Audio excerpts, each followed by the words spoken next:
오늘 본문 가지고 하나님의 의외성을 깨닫다라는 제목으로 같이 말씀을 나누기로 원합니다. 2015년 여름에 한 천재 소녀에 대한 기사로 뉴스에 크게 난 적이 있습니다. 그녀는 미국 버지니아에 있는 토머스 제퍼슨 과학고에 다니고 있던 학생입니다. 아버지를 따라서 미국의 초등학교 5학년 때에 유학을 왔고 초등학교 때부터 수학 경시대회에 1등을 하게 되면서 그녀는 특출난 재능을 보여서 미국 수재들이 모이는 그 명문 과학고에 입학을 하게 됩니다. 소녀는 자신의 페이스북에 각종 경시대회의 그 상장과 사진들을 올리기 시작했고요. 그리고 하버드대와 스탠퍼드를 비롯한 여러 명문대에 합격했다는 소식을 전해왔습니다. 하버드대와 스탠퍼드대를 동시에 합격하는 것이 거의 일어나지 않는 이례적인 일이었기 때문에 이 기사는 미국의 한인사회와 한국에 있는 사회까지도 보도되며 주목을 받았습니다. 문제는 며칠 뒤였습니다. 네티즌들이 이 학생이 올렸던 경시대회 상장들이 거짓이라는 것을, 또 합격증이 위조라는 것을 밝히기 시작했습니다. 언론들도 그제서야 팩트를 체크하기 위해서 고등학교와 대학교에 문의를 하게 되었습니다. 결론은 하버드와 스탠퍼드대에 합격한 사실이 없다는 것이었어요. 모든 것이 한 소녀의 거짓말로 드러나게 됩니다. 대학의 입학증은 위조로 판명이 되고요. 교수님이 보내주었다고 이야기하는 확인 메일은 가짜 주소로 밝혀지게 됩니다. 사실 이 소녀는 그 누구보다도 굉장히 똑똑하고 능력이 있는 학생입니다. 그런데 이 소녀가 왜 이렇게 심각한 거짓말을 했을까라는 의문을 갖게 돼요. 심리학자들은 이 학생을 허구 세계를 진실이라고 믿고 거짓의 말과 행동을 하는 리플리 증후군이 있다라고 이야기할 수 있습니다. 그러나 사건의 본질 속에는 더 중요한 게 무엇일까요? 이 시대와 이 사회 속이 가지고 있는 학벌주의와 능력주의와 학력 만능주의의 영향 때문이라는 거예요. 사단은 이러한 것들로 우리를 교묘하게 공격합니다. 좋은 스펙과 좋은 학력과 좋은 능력을 갖추지 못하면 너가 이 세상에서 루저가 되고 행복할 수 없는 것처럼 하나님과 이 세상 앞에 쓰임받을 수 없을 거라는 착각을 심어주게 되는 거예요.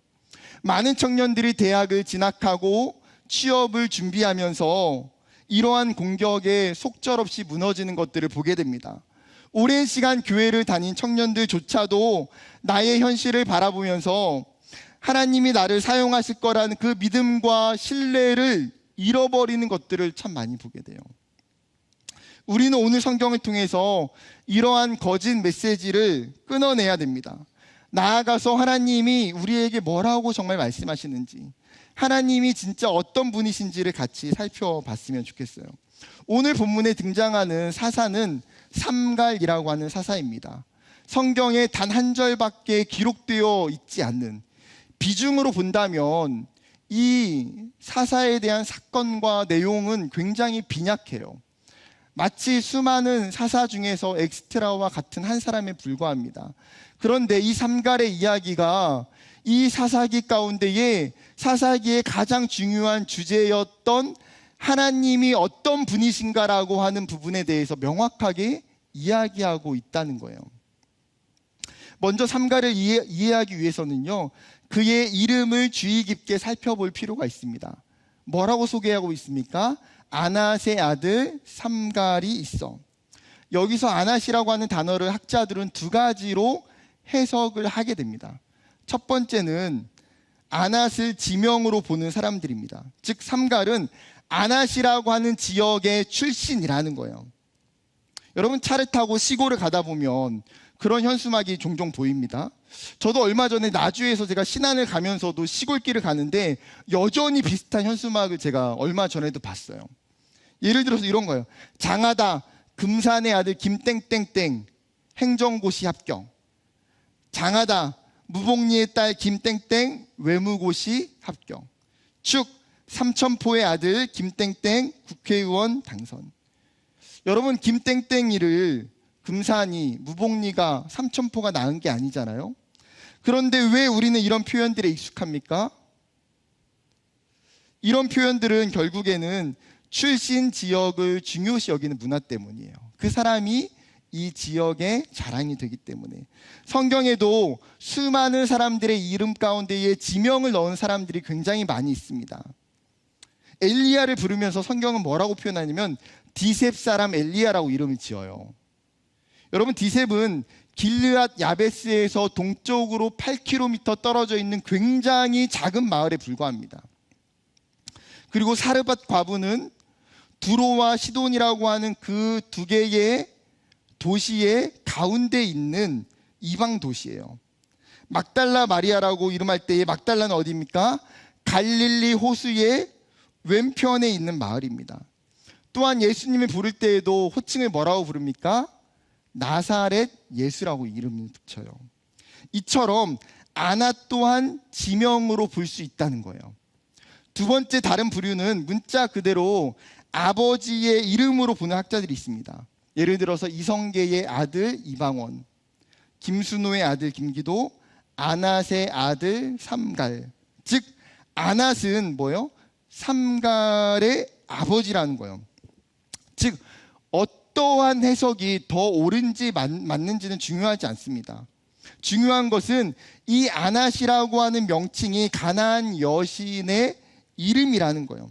가나안 신화에 따르면 아낫은 바알의 아내이자 전쟁의 여신이었습니다.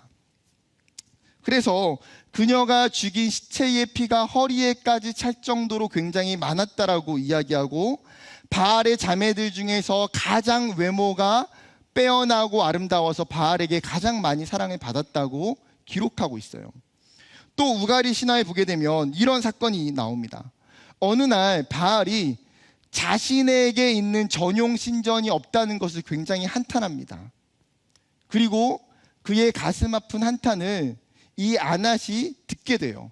아낫이 어떻게 하냐면 당시의 최고의 신이었던 엘에게 찾아가서 이 내 남편이었던 바알의 신전을 지어달라고 요청합니다. 그렇지 않으면 내가 엘의 신의 목을 따겠다라고 협박해요. 엘에게 먹혔을까요? 먹히지 않죠. 그러자 아낫이 어떻게 했냐면 이 엘의 아내였던 아세라 신에게 가서 뇌물을 주고 바알의 신전을 짓게 됩니다. 심지어 나중에 바알이 죽음의 신이었던 모티에게 죽임을 당하게 됩니다. 그러자 어떻게 복수하냐면 이 모트를 죽여서 잘게 잘라서 채를 걸러서 맷돌에 간 다음에 밭에 뿌려 복수합니다. 그만큼 무섭고 강력한 여신이 아낫이에요. 때문에 BC 12경에 가나안에 있는 수많은 용병들이 가장 많이 섬겼던 우상이 아낫이라고 하는 이 여신이었습니다. 그러면 여러분 대입을 해보면요, 즉 삼갈이라고 하는 이 사람은 가나안 여신을 섬기는 지역에서 태어난 출신이든지 아니면 자신의 아버지가 이 이방의 신을, 이 아낫이라고 하는 이방의 신을 섬기는 우상의 집안에서 태어난 사람이라는 거예요. 거기에 그의 이름인 삼갈이라고 하는 이 이름은 자체가 히브리 사람의 이름이 아닙니다. 이방 사람의 이름이에요. 여러분 예를 들어서 김기도, 허주선, 김찬희, 김아윤, 김찬빈, 저희 집의 가족들 이름이거든요. 듣는 순간에 한국 사람이구나 라는 걸 깨닫게 됩니다. 그러면 여러분 다음 사람들은 어떤 나라 사람일까요? 윌 스미스, 왕닝닝, 응우엔, 베르나르 엠마, 타카하시 하루토. 여러분 이름을 듣는 순간 이 사람이 어느 나라 사람인지 예상이 되십니까? 되죠. 왜 그렇습니까? 여러분 굉장히 신기하게도 이름은 언어를 통해서 사람의 태생적 정보가 담겨져 있기 때문이에요. 즉 오늘 본문은 이 삼갈이라고 하는 이름은 히브리인들이 잘 사용하지 않는 이름이었어요. 오히려 이 가나안 지역의 남쪽에 있는 후리아인들, 즉 이방인들이 사용했던 이름입니다. 즉 당시에 가나안 사람들이 이 삼갈이라고 하는 이름을 들었을 때에 어떤 느낌이 들었을까요? 이 사람 이방 사람이구나 라고 캐치할 수 있는 거예요. 이방인 삼갈이 언제부터 이 가나안 지역에 살게 되었는지 알지 못합니다. 사사기 1장에 보게 되면 어떤 이야기가 나옵니까? 이스라엘 사람들이 이방 민족들을 다 쫓아내지 못함으로 말미암아 이방에 있는 수많은 민족들이 이 가나안에서 이스라엘 민족들과 동화되어 살기 시작해요. 어쩔 수 없이 상황적으로 환경적으로 이 가나안 땅에 수많은 이방의 사람들이 살고 있더라는 거예요. 그러면 그것은 10번 양보하고 또 양보할 수 있어요. 어쩔 수 없는 상황이니까 납득이 돼요. 그런데 여러분, 지금의 상황은 어떤 상황입니까? 블레셋이 지금 쳐들어와서 전쟁의 상황에 놓여 있는 거예요. 그렇다면 이 전쟁 가운데에 이스라엘을 이끌어야 되는 지도자는 누가 나와야 됩니까? 이스라엘 민족 가운데 12지파에서 그래도 명문 지파라고 이야기하는 에브라임 지파나 베냐민 지파 중에 나와야 되는 것 아닙니까? 그도 아니라면 정말 12지파 안에 있는 히브리 사람 중에서는 나와야 하는 것 아닙니까? 그런데 하나님은 여러분, 오늘 이스라엘 사사를 누구로 뽑으셨어요? 이스라엘의 민족에 족보도 없는 이방 민족이었던 삼갈이라고 하는 이 이방 사람을 뽑아서 하나님이 사사로 세우셨다는 거예요. 전혀 상식적이지도 합리적이지도 않는 가장 어려운 카드를 하나님이 내밀고 있는 거예요. 여러분, 당시에 가나안 신문이 있다고 가정을 해봅시다. 이 가나안 신문 일면 헤드라인에 이런 뉴스가 떴어요. 블레셋이 가나안에 있는 이스라엘을 공격하다. 그리고 며칠 뒤에 이런 기사가 헤드라인에 다시 나옵니다. 하나님께서 이방인 삼갈을 사사로 세우셨다. 그리고 시간이 더 지나서 며칠 후에 이런 기사가 뜨게 됩니다. 이방인 삼갈이 이스라엘을 구원하였다. 여러분, 여러분이 이스라엘이라고 생각한다면 이 뉴스를 접할 때에 어떤 마음과 어떤 생각이 들까요? 어떤 이야기가 먼저 튀어나오게 되겠습니까? 설마 하나님께서 다른 사람도 아니고 이방 사람을 뽑아서 이스라엘을 구원하는 데 사용하셨을까? 이건 말도 되지 않을 거야. 어떻게 이방 사람이 우리를 구원하는 사사가 될 수 있겠어?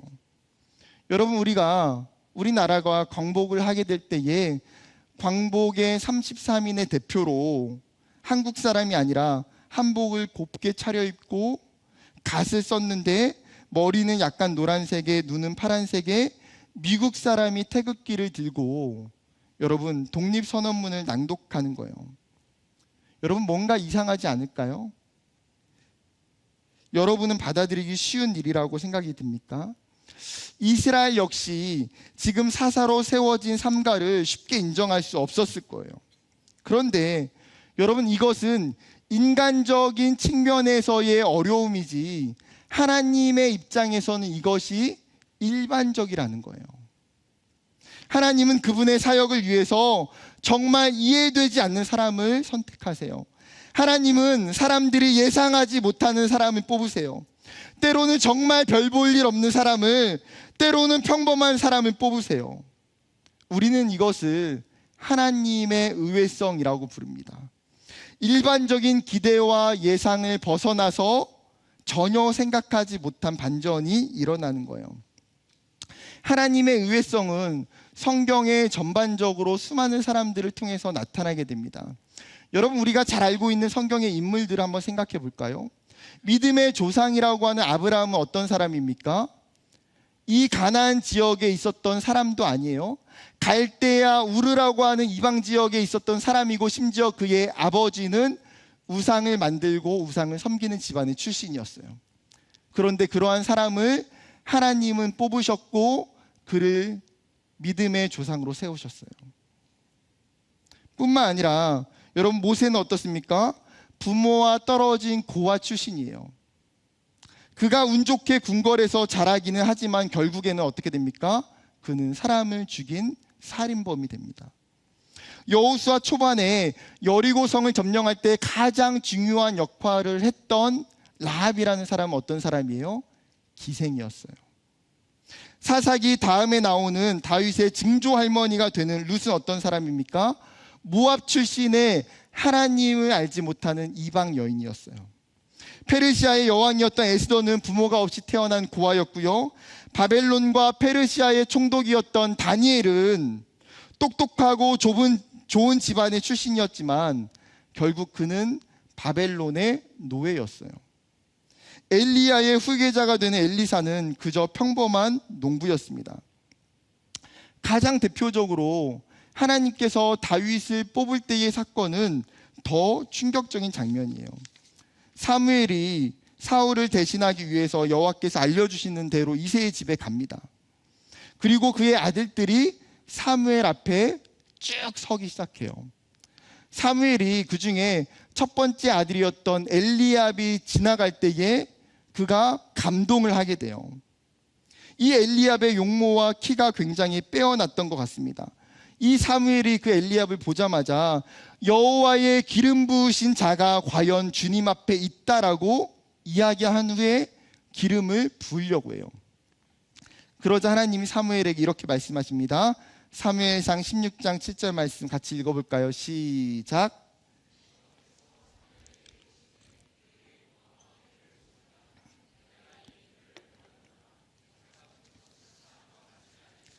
사람은 외모를 보거니와 나 여호와는 중심을 보느니라 하시더라. 여러분, 사람은 외모를 보거니와 나 여호와는 중심을 보신다는 거예요. 즉 하나님의 기준은 외형적인 기준, 인간적인 것들이 중요한 것이 아니라는 거예요. 그 사람의 중심, 그 사람의 보이지 않는 가능성, 그 사람의 가치가 하나님에게는 더 중요한 선택의 기준이 된다는 거예요. 그리고 하나님은 어떤 사람을 선택하셨습니까? 다윗을 뽑으셨어요. 그런데 심지어 다윗은 그 자리에도 없었습니다. 8째였고 막내였던 다윗은 지금 이 사무엘이 와서 제사를 드리고 있는 공식적인 자리에조차도 초청받지 못할 만한 필요가 없는 존재예요. 그 누구도 기대하지 않고 주목하지 않았던 양치기 소년, 그 어린 소년 다윗에게 하나님은 이스라엘의 두 번째 왕이 되는 기름을 부으고 계십니다. 여러분, 우리는 성경의 수많은 시작보다도 결과론적인 그 정보에 의해서 그 사람의 부르심의 이전의 상황, 그 사람의 신앙의 초기의 모습, 그 사람의 연약한 모습은 잘 기억하지 못해요. 하나님은 준비된 사람, 완벽한 사람을 뽑아서 사용하신 적이 없어요. 하나님은 의외의 사람을 뽑아서 그에게 사명을 주시고 그를 준비시켜 가신다는 사실이에요. 여러분, 우리가 하나님 나라를 생각하고 그분의 사역을 생각할 때 가지게 되는 건 뭐예요? 하나님 세상에 말 그대로 영향력 있고 능력 있고 준비가 된 사람들을 쓰셔야 되는 것 아닙니까? 하나님 좋은 스펙과 학벌과 그래도 3, 4대 기독교 집안의 사람을 뽑아서 쓰셔야 되는 것 아닙니까? 그런데 하나님은 우리와 정반대의 선택을 하세요. 삼갈과 같이 정말 다른 사람에게 드러나지 않고 이방인으로서 주목받지 않는 인물을 하나님은 사사로 선택하셨고 그를 이스라엘의 구원자로 사용하고 계세요. 하나님의 의외성, 하나님의 의외성, 이것이 하나님의 방식이에요. 이 하나님의 의외성이 이 삼갈의 본문이 우리에게 가르쳐주는 첫 번째 포인트예요. 이 하나님의 의외성이 사사기의 전반에 가지고 있는 굉장히 중요한 핵심 주제예요. 왜냐하면 구조적으로 보면 여러분, 삼갈의 앞에 있는 사사가 누굽니까? 지난번에 말씀을 나눴던 에훗이라고 하는 사사예요.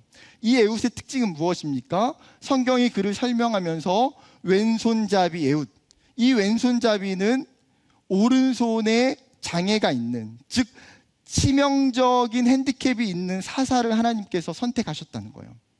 하나님의 의외성이죠. 그러면 삼갈의 뒤에는 누가 있습니까? 드보라라고 하는 여자 사사가 기록되어 있어요. 여러분, 고대 사회에서 민족의 지도자로 여자가 나서고 쓰임받는 경우는 거의 불가능해요. 그러나 하나님은 이스라엘을 구원하는 데에 있어서 지금 여자 사사였던 드보라를 통해서 하나님의 나라를 세워가신다는 거예요. 즉 이 사사기 가운데 이 지금 삼갈의 이야기는 마치 햄버거의 구조와 같아요.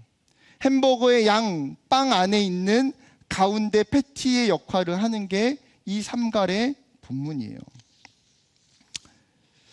여러분, 사사기를 통해서 하나님이 반복적인 메시지를 주고 계시는 거예요. 내가 이스라엘을 구원하는데 너희는 내가 누구를 선택하는지 보라는 거예요. 나는 세상의 기준과 같지 않단다.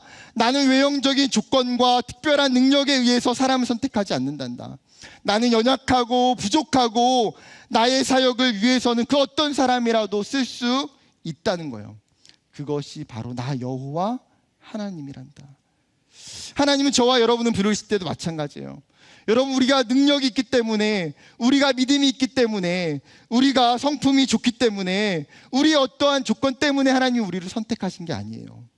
아니요, 오히려 우리가 부족하고 연약하시기 때문에 하나님은 우리를 더 쉽게 선택하실 수 있었어요. 사도 바울이 고린도 교회의 성도들에게 이 이야기를 분명하게 말씀을 통해서 이야기하고 있어요. 고린도전서 1장 26절부터 29절입니다. 형제들아, 너희를 부르심을 보라. 육체를 따라 지혜로운 자가 많지 아니하며 능한 자가 많지 아니하며 문벌 좋은 자가 많지 아니하도다. 그러나 하나님께서 세상에 미련한 것들을 택하사 지혜 있는 자들을 부끄럽게 하시려고 세상에 약한 것들을 택하사 강한 것들을 부끄럽게 하려 하시며, 하나님께서 세상에 천한 것들과 멸시받는 것들과 없는 것들을 택하사 있는 것들을 폐하려 하시나니 이는 아무 육체도 하나님 앞에서 자랑하지 못하게 하려 하심이라. 지금 사도 바울이 무엇을 이야기합니까? 고린도 성도 여러분들이 하나님 앞에 처음 부름을 받았을 때의 그 모습을 생각해 보라는 거예요. 너희 중에 지혜로운 사람도, 권력 있는 사람도, 재물이 있는 사람도, 가문이 좋은 사람도 아무도 있지 않았다는 거죠. 그런데 하나님께서는 미련한 자들을 택하서 지혜로운 자들을 부끄럽게 하셨고, 약한 자들을 택하셔서 강한 자들을 부끄럽게 하셨다는 거예요. 여러분, 하나님이 왜 그렇게 하십니까? 왜요? 우리가 아는 것처럼 능력이 많고 힘있고 물질이 있는 사람들을 사용하시면 더 좋은데 하나님이 왜요? 성경이 뭐라고 이야기합니까? 하나님 앞에서 인간적인 자랑을 내세우며 살지 못하도록, 오히려 하나님의 능력과 하나님의 은혜를 더 선명하게 드러내도록 하시기 위함이라는 거예요. 그렇기에 하나님은 부족한 우리를, 연약한 우리를 이 자리로 하나님의 자녀로 불러주셨다는 거예요. 하나님은 우리의 있는 모습 그대로, 우리의 연약함 그대로 사랑하시는 분이에요. 여러분 주변에 둘러보면 여러분보다 더 예수 잘 믿을 만한 사람들 많아요. 친구들, 여러분보다 더 성품 좋고 여러분보다 더 순종적이고 헌신적일 수 있는 사람들 많아요. 선택할 사람이 없어서 하나님이 저와 여러분을 부른 것이 결코 아니라는 사실이에요. 하나님의 의외성 때문에, 하나님의 그 의외의 사랑이 여러분과 저를 지목하셨기 때문에 우리가 여기에 있다라는 사실이에요. 누군가 예배를 드리면서 나는 믿음도 없고 의미도 없고 어쩔 수 없이 이 자리에 앉아 있다고 생각할 수 있어요. 여러분, 결코 그렇지 않아요. 하나님이 연약하고 믿음이 없는 여러분들을 의도적으로 선택하신 거예요.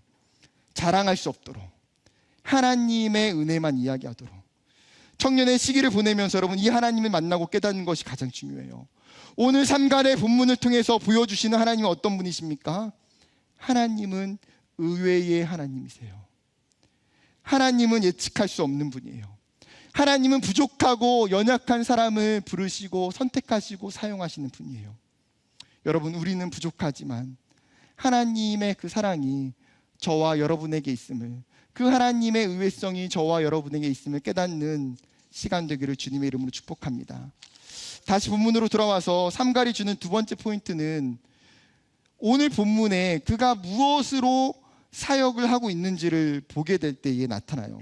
31절, 에우투에는 아나세 아들 삼갈이 있어 소 모는 막대기로 블레셋 사람 600명을 죽였고 그도 이스라엘을 구원하였더라. 여러분, 삼갈은 특별한 군인도 아니었어요. 좋은 칼과 좋은 창과 좋은 방패가 있었던 것도 아니에요. 여러분, 그가 특별한 능력이나 달란트가 있어서 지금 블레셋 사람 600명을 죽인 게 아니라는 거죠. 여러분, 그의 손에 들려 있었던 것은 무엇입니까? 그가 소를 몰 때의 방향을 지시하는 아주 작은 나무 막대기 하나였어요. 삼갈이 가지고 있는 이 볼품없는 나무 막대기가 그 초라한 도구가 하나님께서 사용하실 때는 하나님의 강력한 무기가 될 수 있다는 것을 성경이 보여주는 거예요. 여러분, 다윗이 골리앗과 싸울 때에 어떻게 전쟁을 하게 됩니까? 사울이 다윗에게 자신이 가지고 있는 좋은 칼과 갑옷과 투구를 줘요. 그런데 다윗은 그 모든 것들을 마다합니다. 그리고 그가 골리앗 앞에 나갈 때는 그가 손에 가지고 있는 것은 딱 하나였어요. 그가 양을 칠 때 사용했던 물매, 그리고 그 물매 하나로 다윗은 골리앗을 쓰러뜨립니다. 여러분, 하나님께서 우리에게 허락하신 작은 도구들, 은사들, 달란트들이 있어요. 어떤 경우는 하나님 이런 것도 달란트입니까? 하나님 이것도 나에게 주신 건가요? 우리는 수많은 사람들과 상대적 비교를 하면서 내가 가지고 있는 능력이, 내가 가지고 있는 은사가, 내가 가지고 있는 달란트가 때로는 초라해 보일 수도 있고 적게 보일 수 있어요. 그러나 오늘 삼갈이 우리에게 알려주는 게 뭐예요? 소 모는 막대기지만 하나님은 그것을 사용하신다는 거예요. 중요한 것은 내가 어떤 사람이냐, 내가 어떻게 준비되었느냐, 나에게 있는 무기가 무엇인가 하는 게 아니에요. 나에게 주어진 것을 가지고 일하시는 그 하나님을 믿고 지금 내게 있는 것을 하나님께 드리는 거예요. 그것을 사용하는 것. 여러분, 예수님의 달란트 예화를 떠올려 보면 어떤 사람에게는 5달란트, 어떤 사람에게는 2달란트, 어떤 사람에게는 1달란트를 줘요. 주인이 돌아와서 그 종들에게 그동안에 어떻게 지냈는지를 묻게 됩니다. 여러분, 이 달란트의 비유에서 가장 중요한 포인트가 뭘까요? 너희들은 내가 준 달란트를 가지고 왜 이익을 남기지 않았느냐, 이건가요? 아니에요. 여러분, 이 달란트 비유의 핵심은 주인의 달란트를 사용하며 사는 거예요. 비록 1달란트를 받았을지라도 그것을 땅에 묻어두지 아니하고 그 주어진 달란트와 시간을 허비하며 살아가지 않는 것. 하나님이 종들에게 바라는 것은 내가 이 땅에 너희들에게 준 것들을 가지고 너희에게 맡겨진 것을 성실하고 정직하게 잘 사용하며 살았으면 좋겠다는 거예요. 여러분, 우리는 스스로에게 질문을 던져봐야 돼요. 나는 지금껏 하나님이 나에게 주신 달란트를, 하나님이 나에게 주신 것들을 내가 기쁨으로 사용하고 있는가? 내가 그것을 통해서 하나님의 영광과 기쁨이 되는 삶을 살고 있는가? 여러분, 더 이상 내가 가지고 있는 것과 다른 사람이 가지고 있는 것을 비교하지 마세요. 타인과의 비교 때문에 나의 소중한 소 모는 막대기를 하찮은 것으로 여기지 마세요. 하나님은 그것을 가지고 놀랍게 사용하세요. 모세의 지팡이를 가지고 하나님은 홍해를 가르셨고 반석에서 물이 나게 하셨고 수많은 기적과 이적을 행하셨어요. 사랑하는 청년 여러분, 성경에는 우리 손에 무엇이 있는지를 중요하게 여기지 않아요. 하나님도 그것 자체를 묻지 않으세요. 하나님이 여러분과 저에게 원하시는 것은 무엇입니까? 내가 너에게 맡겨준 소 모는 막대기를 너는 어떻게 사용하고 있느냐? 그것을 통해서 너는 하나님의 나라를 위해서 일하고 있느냐 하는 거예요. 사랑하는 여러분, 여러분이 가지고 있는 것들을 귀하게 여기세요. 여러분의 은사와 달란트와 그 작은 것들을 귀중하게 여기세요. 그리고 그것들을 사용하는 저와 여러분 되기를 축복합니다. 말씀을 마치려고 합니다. 하나님이 오늘 이 삼갈의 이야기를 통해서 여러분에게 이야기하시는 것, 하나님은 의외의 하나님이세요. 그리고 그 의외의 하나님이 여러분을 부르셨고 여러분에게 주셨던 그 소모는 막대기를 통해서 하나님께 드릴 때에 하나님이 여러분의 인생을 분명히 아름답고 귀하게 사용하실 줄 믿습니다.